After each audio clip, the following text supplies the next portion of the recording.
A very warm welcome to you, and thank you so much for joining our Homeopathy 24/7 podcast. We are going to be speaking to an array of international guests who will share their knowledge and experiences of homeopathy with you.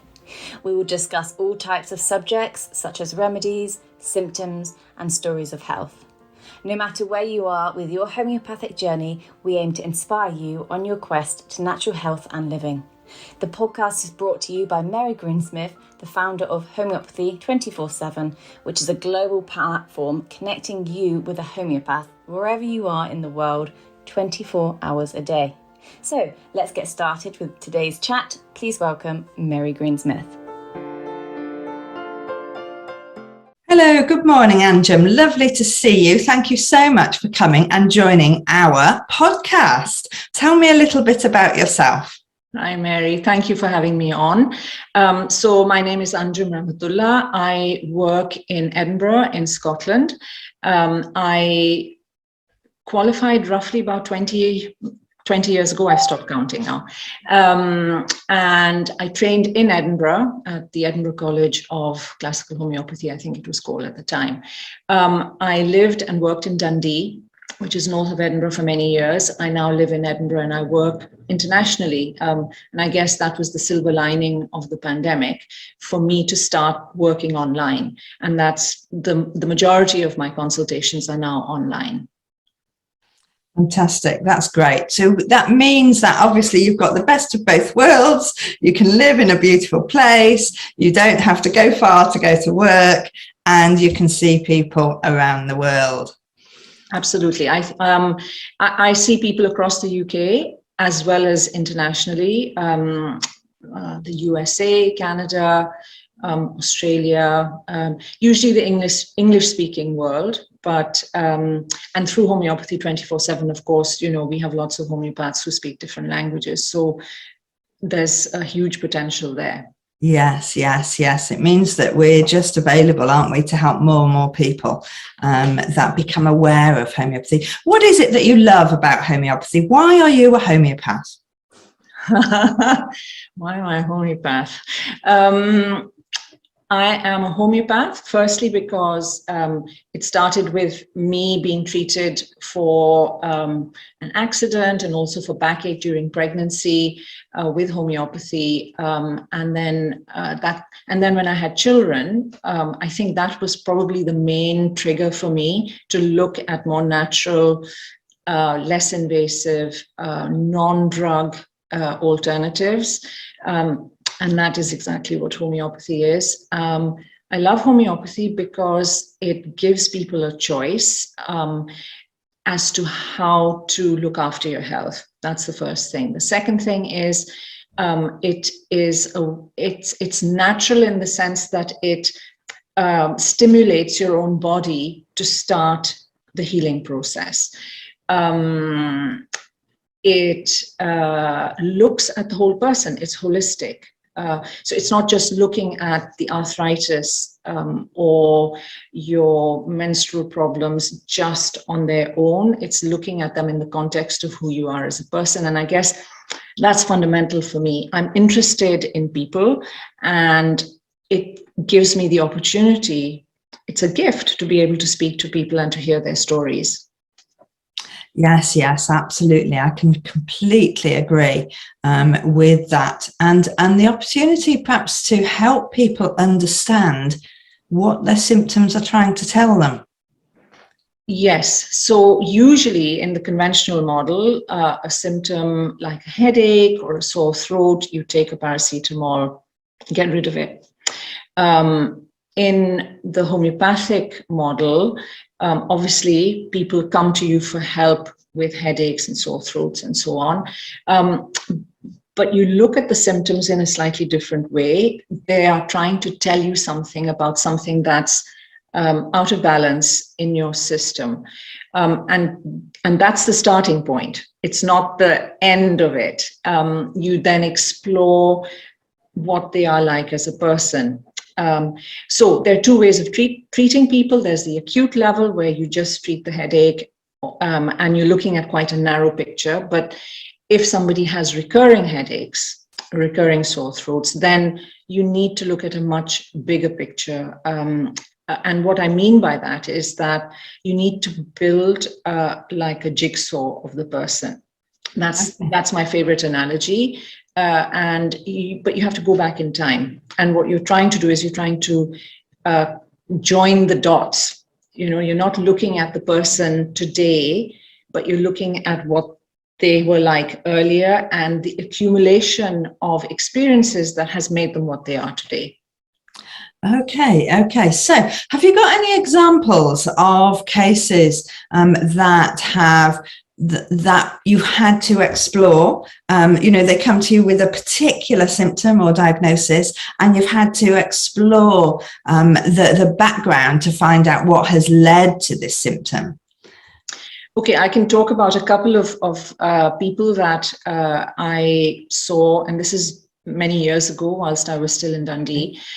So the first one is a 13-year-old boy who came to me with symptoms of what they said were dairy intolerance or allergy. And he had, it was quite distressing for him because he would have really bloody, slimy stools. And he'd gone to the doctor, they'd had him tested, all the usual stuff, all had been done. They'd given him something which had helped, but it wasn't really getting very far. So when he came to me, I got the details of his bowel issues, but then I looked at what he was like as a person. He was an extrovert. He loved socializing. He was quite hyper in his personality. I also looked at what kind of, whether he was comfortable in, whether he was a hot or a cold child, what kind of food that he liked and didn't like. What are the other things that you look at? What his sleep was like? Was there anything in particular that he was scared of? For example, the dark, which can be quite common, but there are loads of children who are not scared of the dark. Is there any particular animal that they're scared of? Are they claustrophobic? And so on. So you're building up this picture of this person. And there are very specific things that we as homeopaths need to know.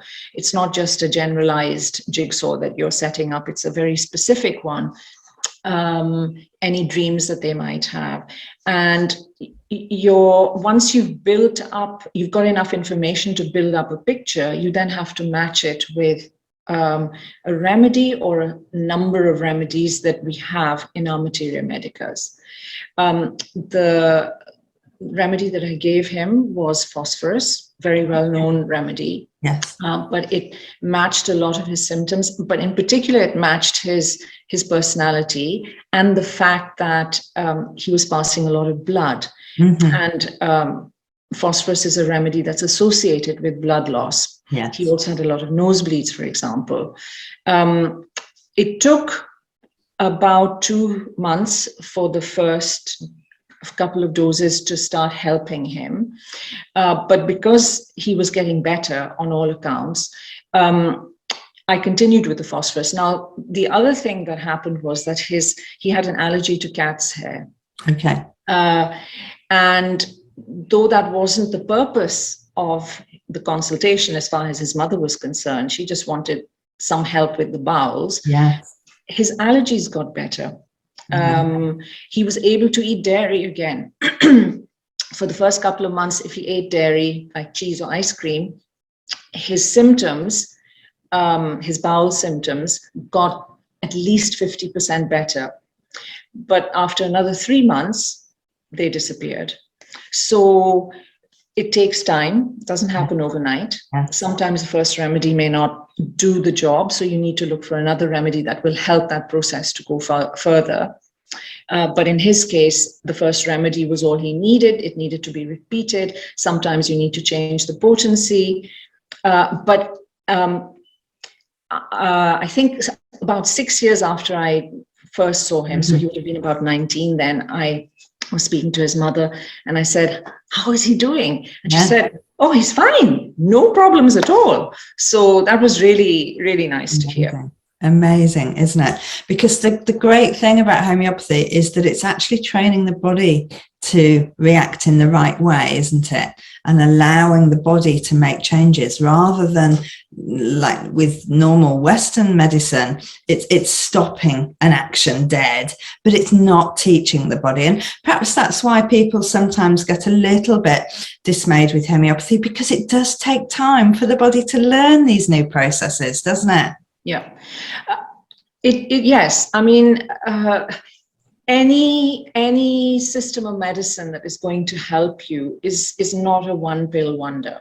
Okay? No. A lot of our problems, and that's myself included, are problems that accumulate over time, or they are a result of something that you might have inherited. And homeopathy has a provision for helping with inherited issues. I'm not going to go into that in any detail, but we have our remedies can have depth. They have depth of action, and we can use them in different ways. And we have so many different types of remedies that we can use to help people over time to get better, to make themselves stronger, and face the world for the challenges that we have. Brilliant, isn't it? Now, I know a lot of people listening are going to be saying, oh my goodness, my child has got a dairy intolerance. I need phosphorus. What would you say to that? I would say that every person is different, and you don't know what they're like until they walk in through the door, virtual or otherwise. That is what makes homeopathy so unique, is that we treat each individual as distinct from anybody else. So you don't get the same remedy as somebody else. You get the remedy that is right for you. So exploring what you are like as a person. So in this boy's case, he fitted the phosphorus picture. But that doesn't mean that the next person with similar symptoms will be the same in terms of their personality, in the way that they experience things in life, and in the way that they react to things in life. So the way that you get angry, the way that you get sad, the way you process your emotions, those give us a lot of help in terms of choosing a remedy. So yeah, every individual is different. Okay, so what you're saying is, if you had 10 people come to you with dairy intolerance, they might all have a different remedy? Almost certainly. Really? Almost certainly. Okay, yeah. Good. So it's just helping people understand exactly what we're doing and how we're working out this detective process, if you like, to put together, as you said, the jigsaw of you. So exactly, detective work. That's a really good phrase, actually. Okay, so and what we're saying is homeopathy is really, really good at helping the symptoms that normal Western medicine isn't so good at. Because of course, dairy allergies is very, very difficult to take a tablet and you're better, isn't it? Because it's not helping your gut. Your gut's saying, hang on a minute, I can't cope with this. And we actually need to change something in the gut. But homeopathy, for those things that that other medicines aren't so good at, really means that people should be trying homeopathy if nothing else has worked, shouldn't they? Absolutely. I mean, I've always thought that this was something that was a reflection of me, that I never give up, whether as a mother with my children, when I was trying to treat them or taking them to a homeopath for treatment. If something didn't work, then I would try again, because I know that there are answers out there. Not everybody has all the answers, but if you really believe that there are ways of helping the body to resuscitate itself, to recover its healing capacity, there are ways out there, and sometimes it's not obvious, but I've always said to myself, I'm never going to take anything lying down. I'm going to carry on looking until something can help. Yes, yeah. And just going back to your first case there, Anjum, it's really interesting what you're saying about the fact that also he had cat allergies. After treatment, he didn't have cat allergies. And we see this such a lot, don't we? That people come and say, can homeopathy help with these allergies? And we say, yes, of course it can. But quite often we're gaining this information through cases that aren't coming to us because of that one symptom. So, and you know, when we're taking a case, when we're seeing a client, we write, don't we? We write down everything. Yes, and I suppose we take it for granted as homeopaths, but for people who are not familiar with it, I try and remember to say to them, look, when I'm meeting you, I'm going to be doing a lot of writing. And what I'm writing is actually the words that you're using. Yes. Because the words that people use are really important to give us clues about in which direction to look for remedies. So I'm a homeopath who uses the sensation method a lot of the time. And for that, the words can indicate to us whether somebody needs a plant remedy or an animal remedy or a mineral remedy.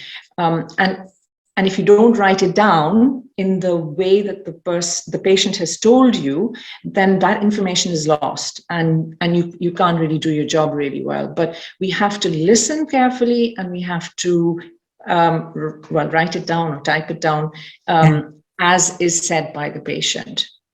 Yes. It's interesting. I will come back and do another session on the sensation method because everybody will be saying, now, what's this? So we'll have to do another session about that. But take us into your second case. What was that?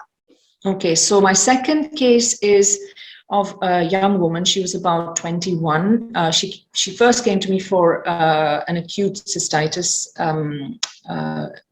case. And then she came back to me because she told me that she had what she described as a bite problem, and she was grinding her teeth at night. And she said, I'm getting a lot of headaches. So is there anything that you can help with this? So I took her case and I can't remember her first remedy, which helped, but the problem didn't really get resolved in any significant way.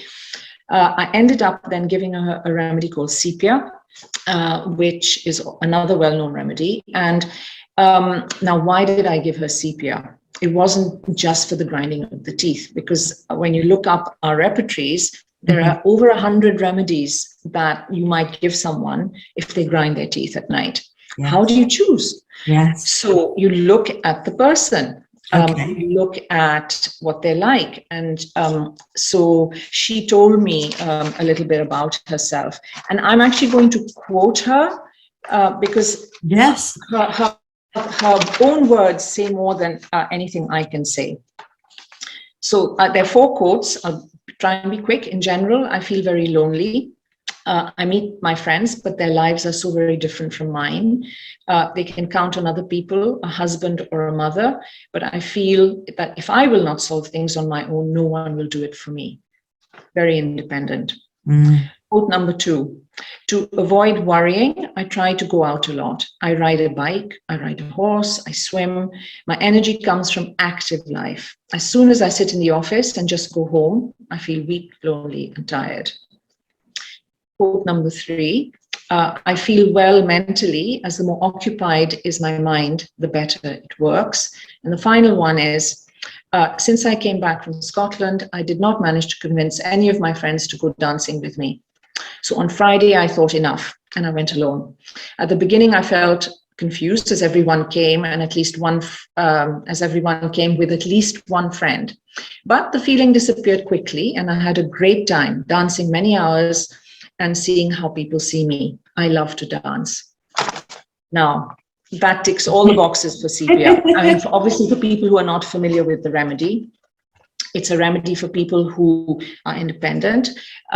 It's for people who work a lot and can get really overtired and don't recognize that that's what is happening to them. But here, the key things are what makes them feel better and what makes them feel worse. And somebody who feels better for physical exertion, for physical exercise, and in particular for dancing, this is one of the remedies that you would think of. And that's exactly what I gave her. And it really made a huge difference to her grinding problem. She lives in a different country now.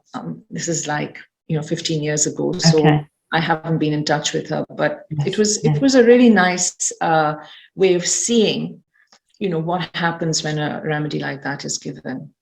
It's so amazing, isn't it, that actually we have got books. People say to me, now you're going to think I'm really silly when I say this. And then you think, oh no, that's lovely that you said that, because it absolutely matches what is written in my book. And you, when you first read the book, you think, well, nobody's going to say that. And when you start to get into the depths of a personality, they really do express the words that have been said for, 200 years some of our books were written. Yeah. Exactly. So that brings me back to the point that I was making previously about the words that people use. Yes. Why is that important? Because we have seen over time, again and again and again, that people who need certain remedies will reflect the qualities of that remedy. And the qualities of that remedy can be manifested in the way that somebody speaks. So love of dancing. I mean, I love dancing. And certainly Sepia is one of the remedies that has been given to me in the past. It's not the only one, but it's a biggie. Yes. And, the need to go out and say jog or go to the gym. And if you feel really better after that, that says something about you. Not everyone feels that way. That's right. That's right. And quite often we do think, well, surely that's the same for everybody. That's the same for everybody. And it's not until we have these in-depth conversations that you start to realize that we all have completely different ideas of what is fun, what is not fun. And also you think that what you are is the norm. Yes. And that probably most people are like that. And that is something that I've learned over time, that everybody tends to think that, this is normal. Other people do that as well, don't they? And that's fine. And that may well be the case, but it isn't necessarily the case. And that's gold dust for a homeopath. Yes, of course. And that's why quite often we ask questions that people think, well, surely they know the answer to that. What is pain for you? Is a classic, isn't it? Because if everybody were to experience pain differently, then we have got a whole set of symptoms just in that I've got pain sentence. Yeah, I couldn't agree with you more. And it can be quite difficult for people because a doctor will never ask you, well, what is the nature of your pain? Yeah. And so if you've never thought about that before, it's not the most obvious thing in the world. So it can be quite difficult to think about yourself. But homeopathy encourages you to think about yourself. It encourages you to think about what things feel like, whether it's a physical feeling or whether it's an emotional feeling. And you get to know yourself better. And I think when you have a new client or somebody comes to homeopathy for the first time and all of these things are new and these questions, but they begin on this homeopathic journey. And after 3 months, they're beginning to say, well, I'm sure you want to know this. And, oh, I really thought about this. And I found that. And quite often we'll get an email or something back afterwards. Well, I had this pain and actually I know now because I really thought about it. And that is what is so lovely, isn't it? To see people, homeopathy gives people the chance to learn about their bodies, about their symptoms, and about their reactions, whether that's you emotional. You know yourself better. Yeah.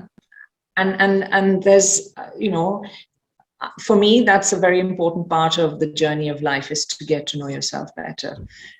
So it's very important to me. And I think if people realize that that is something that they can do, it becomes more important in their lives as well. And they recognize that in their family as well. Yes, yes, indeed. Because of course, many people that we speak to are very busy mums, working, lots of children. They don't get the opportunity to talk about themselves, about their feelings, or explore things deeper. And we do encourage people to do that all of the time, don't we? I think a lot of people have said to me at the end, oh my goodness, I've just spoken about myself for an hour and a half. Yes. And I'm not sure whether they're sort of pleasantly surprised or not. But I think it gives them you don't get a chance to talk about yourself for an hour and a half on an everyday basis. Where do you do that? So it's this very sacred space, I think, that you have with the homeopath, where you're given the time to just be mindful of yourself, to think about yourself. And some people say it's navel gazing. I don't say that. I think that it's important for us to know more about ourselves. And in our busy lives that everybody has, we don't make time to do that. And homeopathy gives you a chance to do that. It certainly does. It certainly does.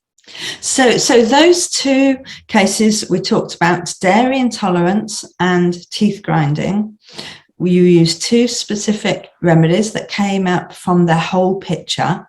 So what we're saying is that homeopathy certainly can help people that have these problems, and the cat allergies, of course, as well. You talked about cystitis in there too. So there are many, many issues that are going to be leading to the particular remedy that we're choosing. And really, we're just working with somebody together to be able to find the right remedy that suits them.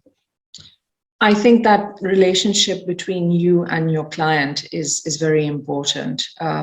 They need to like and trust you. And part of the homeopathic process is one of building up trust. It's very important to me. I spend a lot of time with some people explaining about homeopathy, what it means, and so on. That's something that Homeopathy 24/7 has been really instrumental, actually, for me in showing me how important that is, to build that relationship and to be as transparent as possible about what you're doing, what you might expect to happen, and how you then deal with it.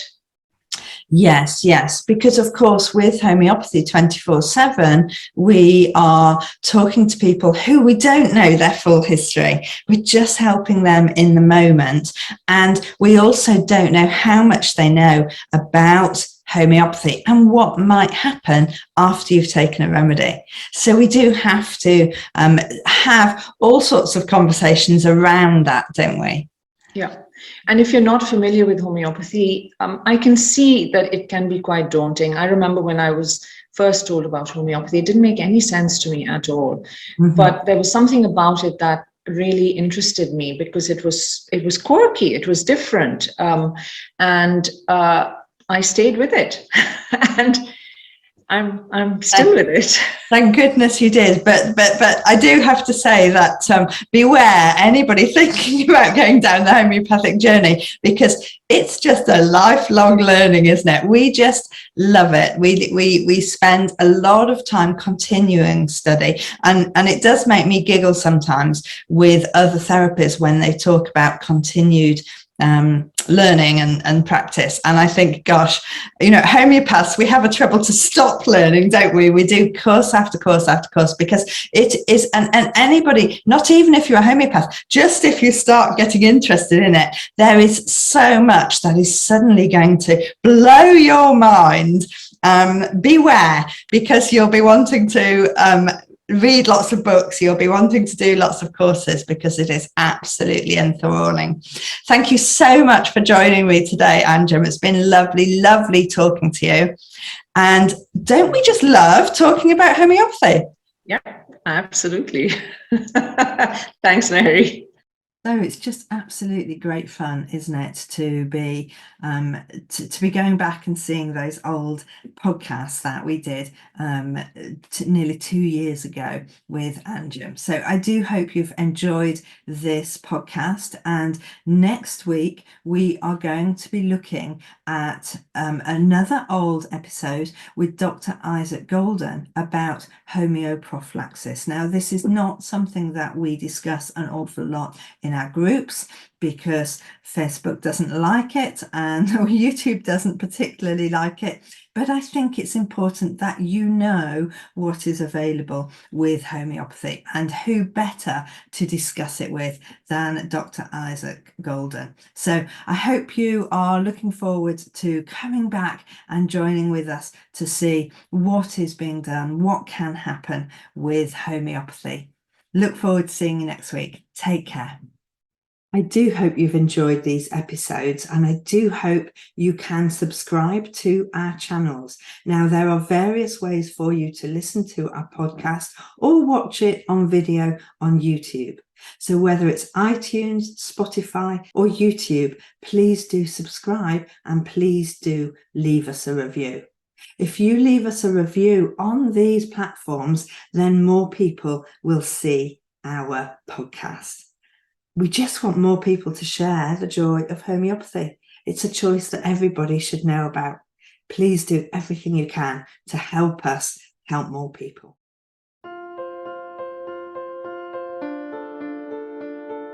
We hope you enjoyed today's episode and look forward to listening to our next one. Please don't forget to follow our podcast on your chosen channel, and please do leave us a review so we can continue to share homeopathy with as many people as possible. If you do have any questions, please do reach out to us on any of our social platforms mentioned in the show notes. We at Homeopathy 24/7 hope to empower you on your natural health journey.